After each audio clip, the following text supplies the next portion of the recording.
Bismillahirrahmanirrahim. Assalamualaikum. Alhamdulillah rabbil alamin. Hamdan yuwafi ni'amahu wa yukafi mazidah. Allahumma salli ala sayyidina Muhammadin salatan tuwassi'u biha alaina al-arzaq wa tuhassinu biha al-akhlaq wa ala alihi wa sahbihi wa sallim. Rabbi awzi'ni an ashkura ni'mataka allati an'amta alayya wa ala walidayya wa an'amala salihan tardahu wa dakhilni bi rahmatika fi ibadikas salihin. Azabiku semua, ini muliakan Allah Subhanahu wa taala. Wahabi merupakan pemikiran Islam yang berpegang teguh pada purifikasi atau pemulihan Islam ke bentuk yang sesuai Al-Quran, hadis, dan melarang inovasi. Azabiku semua, mengapa paham Wahabi tidak diterima di Indonesia? Walaupun ada sebagian di antara jamaah yang mengikutinya. Ya. Wahabi sulit diterima masyarakat Indonesia karena ajaran Islam selama ini menyatu dengan budaya bangsa. Sementara itu, Wahabi sangat ketat terhadap pengaruh luar. Agak susah diterima masyarakat Indonesia karena Islam di Indonesia cenderung berakulturasi dengan budaya. Perlu diketahui banyak sekali tradisi dan kebudayaan Indonesia berbaur dengan nilai Islam. Azabiku semua, sementara di sisi lain, Saudi dengan Wahabinya sangat strict, sangat ketat, dan menolak segala bentuk akulturasi Islam dan kebudayaan. Karena mereka akan mengatakan bid'ah. Azabiku semua, hal yang membuat Wahabi sulit diterima, terutama di kalangan Ahlus Sunnah wal Jamaah, ya, sebagai akidah atau manhaj terbesar di Indonesia, dan sudah sangat lama ada negeri ini sebelum Wahabi datang. Sudah 78 tahun. Ya. Pengaruh manhaj ini sangatlah kuat dalam mewarnai karakter keislaman masyarakat yang lebih moderat.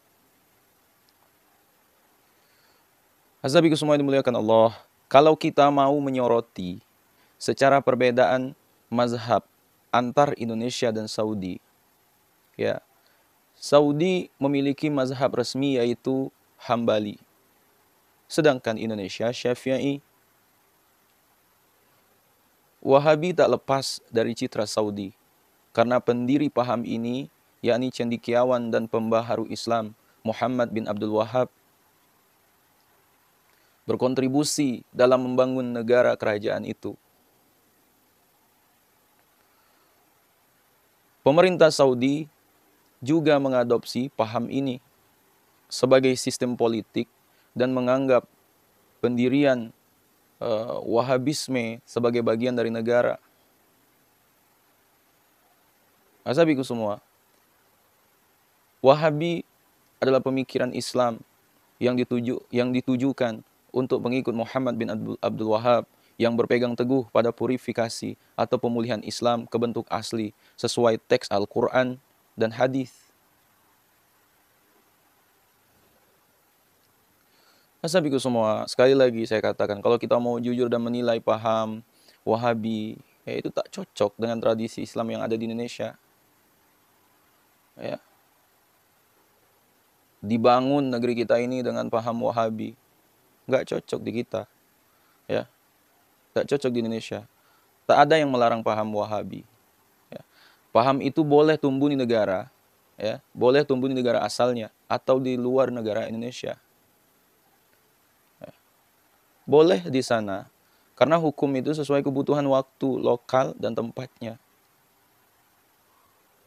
Asabiku semua, sementara Wahabi pada zaman modern, ya kerap dikaitkan dengan aliran pemikiran yang mencoba memurnikan kembali ajaran yang dibawa Rasulullah SAW dan perintah Al-Quran secara literal dari berbagai hal yang bid'ah, yang tidak dilakukan Rasul, khurafat, dan syirik dalam Islam. Terlepas dari itu, kita juga harus mewanti-wanti seluruh keluarga Ahlus Sunnah wal Jamaah. Ya. Jangan kehilangan masjid-masjid yang menjadi basis pergerakan dakwahnya. Terlebih lagi, saat ini muncul paham keagamaan, ya, yang tidak sejalan dengan nilai-nilai keagamaan yang dianut di Indonesia. Inilah pentingnya hubbul watan minal iman, kecintaan kepada tanah air. Ya, jangan sampai ahlu sunnah wal jamaah kehilangan masjid-masjidnya dan tempat peribadatan yang sudah kita bangun dengan wasatiyah, ya, dengan wasatiyah Islami selama ini. Wahabi memang tidak mengajarkan terorisme dan kekerasan. Ya. Namun, paham ini selalu menganggap orang yang memiliki pandangan berbeda sebagai kafir. Ya. Meski sesama muslim, menuduh saudaranya sendiri ahlul bid'ah, neraka. Ya. Sabiku semua, perlu diketahui, akidah Asy'ariyah itu banyak diikuti masyarakat Indonesia. Akidah Asy'ariyah adalah akidah Ahlussunnah wal Jamaah yang dinisbatkan kepada Imam Abul Hasan Asy'ari. Imam Abul Hasan Asy'ari sekalipun ya di awal hayatnya beliau berkeyakinan Mu'tazilah, namun beliau dapat melepaskan diri dari mereka di usia ke-40 tahun. Hazabiku semua, di mana saat Mu'tazilah sedang gencar-gencarnya mendakwahkan ajarannya, ya, Imam Abul Hasan Asy'ari mendapat ilham dari Allah Subhanahu wa taala. Sehingga saat itu beliau tidak ikut mempercayai kemakhlukan Al-Qur'an, juga tidak mengamini pendapat Mu'tazilah yang mengatakan, yang menyatakan bahwa seorang pendosa besar akan berada di sebuah tempat di antara dua tempat. Azabiku semua dimuliakan Allah Subhanahu wa taala, Imam Abul Hasan Asy'ari merupakan sosok mujtahid sekaligus mujaddid, tokoh pembaharu yang berkomitmen menjaga akidah umat Islam. Beliau menulis banyak sekali kitab-kitab yang menguraikan persoalan-persoalan akidah, ya, akidah Islam, mencapai 200 tulisan. Azabiku semua dimuliakan Allah Subhanahu wa taala, sejak kemunculannya sebagai sosok yang mengingkari ajaran Mu'tazilah, beliau sudah menyita perhatian umat Islam di berbagai wilayah. Ya. Menakjubkannya, ya, beliau tidak hanya menyita perhatian umat muslim saat itu, melainkan di masa-masa selanjutnya, ya, akidah Islam ala beliau diikuti oleh kebanyakan muslim di seluruh belahan dunia, termasuk di negeri kita ini, Indonesia. Itu paham kita, ya. Sehingga dari sini muncul pertanyaan, hal apa yang membuat akidah Islam ala Imam Abul Hasan Asy'ari ini begitu masyhur dan diyakini oleh kebanyakan umat Islam, bahkan hingga saat ini. Dalam kitabnya Asy'ariyu Ana, ya, Dr. Muhammad Salim Abu Ashi, dosen Universitas Al-Azhar Kairo, menjelaskan alasan mengapa mazhab akidah Asy'ariyah banyak diikuti oleh muslim. Setidaknya ada dua hal yang membuat akidah Imam Abul Hasan Asy'ari dapat menempati kedudukannya saat ini. Yang pertama, Imam Abul Hasan Asy'ari mampu mengkolaborasikan nas, teks agama dan akal sebagai landasan pengambilan hukum, ya, dengan baik dan cermat, sebagaimana yang terjadi saat itu. Pendapat kelompok-kelompok Islam dalam hal akidah selalu saja condong kepada salah satu di antara akal dan nas, sebagaimana yang dilakukan oleh kelompok Khawarij yang mengandalkan pemahaman tekstualis mereka terhadap nas-nas agama. Pun sebaliknya, kelompok Mu'tazilah yang berlebihan dalam penggunaan akal, sehingga dalam persoalan-persoalan urgen mereka melampaui nas-nas Al-Quran. Oleh sebab itu, asabiku semua, Imam Abul Hasan Asy'ari yang hadir dengan kemampuannya menafsirkan nas-nas secara seimbang.